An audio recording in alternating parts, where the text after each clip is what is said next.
Hello everyone, this is Dr. Kyles.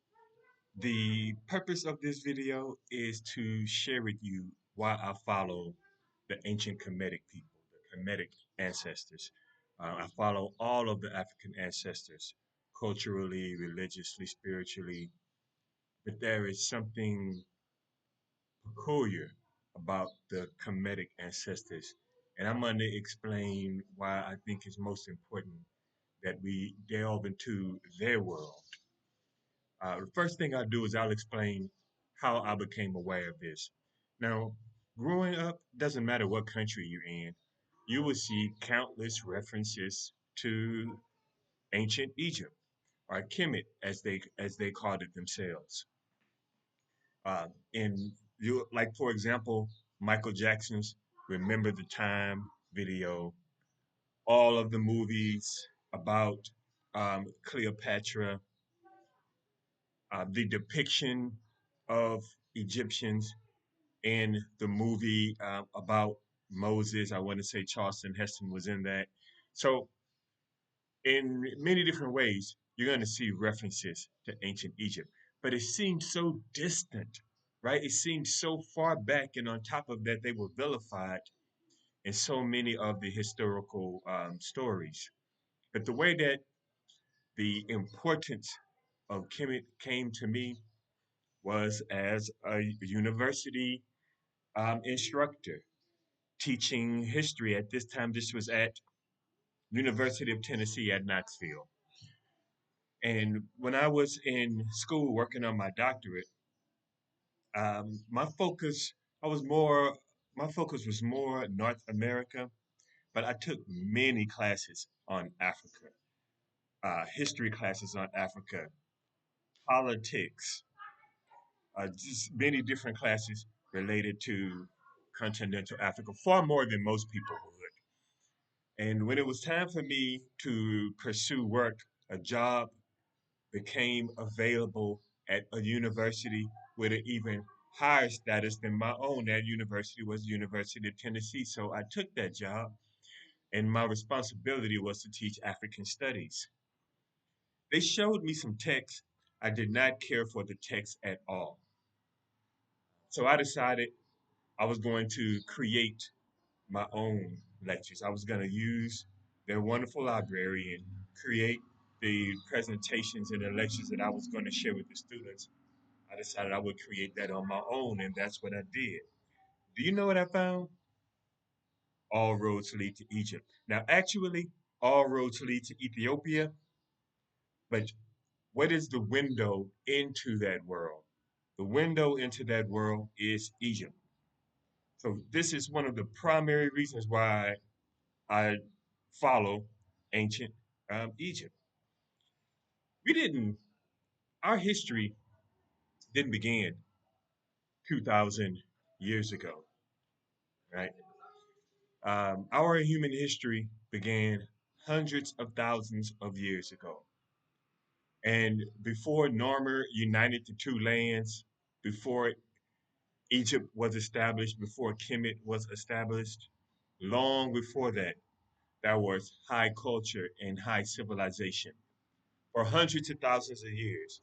The issue with them was that they did not write in stone. Even if they did, it's so far under Lake Nasser and so far under so many constructions and natural changes, dirt and stone, all the way from Ethiopia, all the way here to modern Egypt, which is where I am this very moment. There was so many changes that took place that much of that is hidden. Now, for those of you who are in America, you can go to the Oriental Museum at University of Chicago, and you'll see some of those things that remain that were acquired before the building of the Aswan, the two Aswan dams. But a lot of things are under the dam now. So to be the window into who we are, what do we what do we think? How did we conceive of the world? How did we conceive of our relationship with the Almighty? How did we conceive of our relationship with others? The answer to that is by looking into the world of the ancient Kemetic ancestors. The values that they display, they didn't just come out of nowhere. They didn't just all of a sudden, some people in what is today Abydos, or some people in what is today Elephantine, and certainly not some people in what is today Memphis. These they didn't just all of a sudden create this. You can tell by the spells, the use of the their preoccupation with the spoken word. These spells that are the pyramid texts that you see from the Old Kingdom were meant to be spoken. And these spells originate long before Kemet was established. You can argue with me about that in the comments. Maybe you can look at one of my other videos and argue there in the comments where I presented the evidence. But this is one of the primary reasons why I follow ancient Kemet, because I don't believe our history began over the course of the past 2 or 3,000 years. I think that's a ridiculous assertion. Now, what I like about the cosmology of the ancient Kemetic people is the concept of human divinity, the interaction between the Almighty and the people in this realm of existence. And when you delve deeply into that story, you come to learn that it's not just the Sultan, it wasn't just the Pharaoh or the kings who were exalted. It could be anybody. It could be a member of the royal family, a scribe who's worked his way up. It could be a fisherman or a farmer, but they are all essentially practicing the same or similar spiritual technology. Now, how they do that might differ. uh, the spells that they use, the materials that they use, may not be as grandiose as what a wealthy person or a pharaoh would use, but the conceptualization is the same. And they're thinking human divinity. They're thinking human controlling their path into the next realm of existence with spiritual technology and by being consistent with Ma'at. So let's get into Ma'at. And this is one of the reasons I follow Kemet as opposed to following some Catholics or some Jewish religion or some mainstream Christian religion. Ma'at is, we could say, it's together, truth, order, justice, harmony, reciprocity. All of these together is how the ancients conceived of Ma'at. But here's the key about ancient Kemet. Ma'at prevailed. Now, at any moment, you could have your religion of choice. You could be from the area that we call today Thebes, which they called Waset. You could be practicing the cult of Montu, the god of war. God of war. He was the primary deity of the region in the 11th dynasty, which is when there are three Manchu kings, three Manchu hoteps. He's the primary deity. Then you see in the 12th dynasty, moving all the way up to the 18th dynasty, a certain preoccupation with Amen, right? So here they develop a triad, man, woman, child, Amen, Mut, Kansu, and that conceptualization was for originated in a particular reason. Just like in Memphis, you have a different one that was created with Sekhmet and the Almighty Most High Ptah.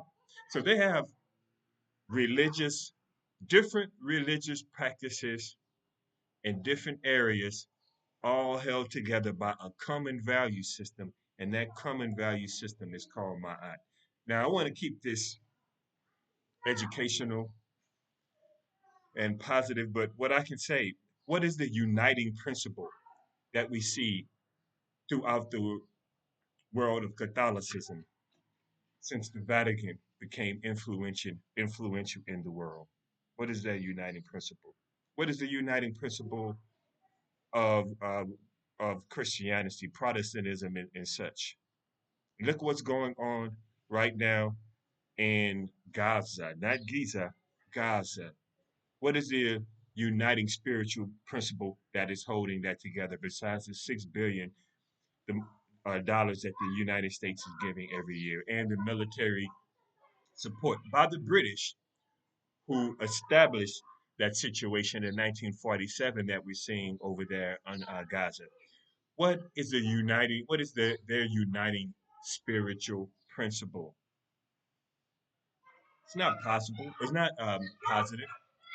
It doesn't really truly serve to unite humans for good, positive good. The only thing that it does really is to try to maintain the hierarchies that were established over the course of recent hundreds of years. Since essentially since Western colonialism started, and we can say that that started with the Romans. So it's healthy. The Ma'at is healthy. The spiritual beliefs of the Kemetic people were healthy and safe. For example, here is one thing I noticed. Now going on in the Western world is a sex war, a gender war, and this was foreseeable 10, 15 years ago. It was very foreseeable, and it has gotten worse. And because of the internet, um, people have found the other people who share the exact same beliefs or values that they have, and now we just have a lot more warring factions as opposed to more uh, us practicing uniting behavior. But what I liked about the ancient Kemetic people is that they exalted exalted masculine and feminine energy in their everyday life and in their religion, their spirituality, and their cosmology. Just look at Aset, who many of you know as Isis.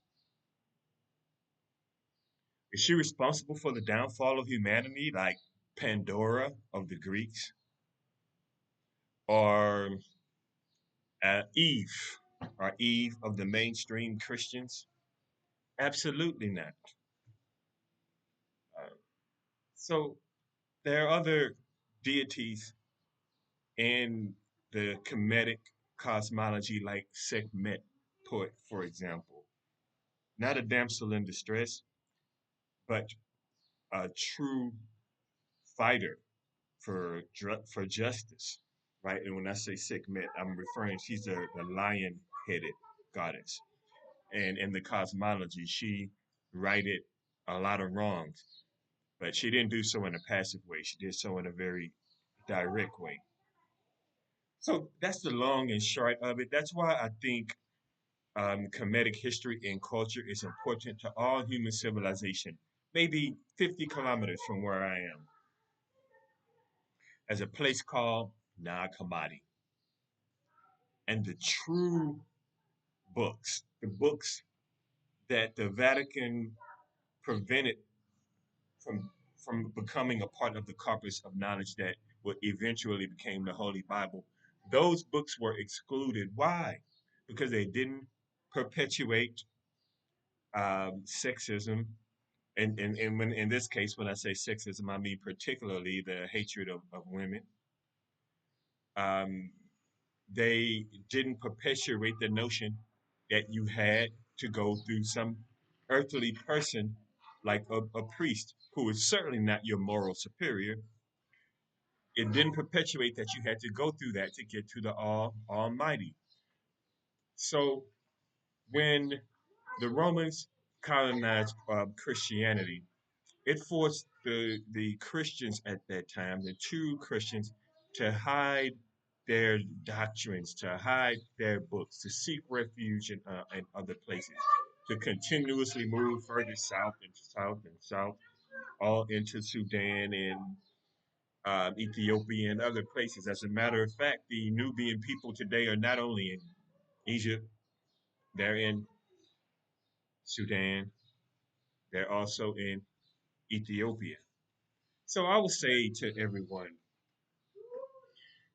uh, regardless of what your religion is, that shouldn't be used as a divider.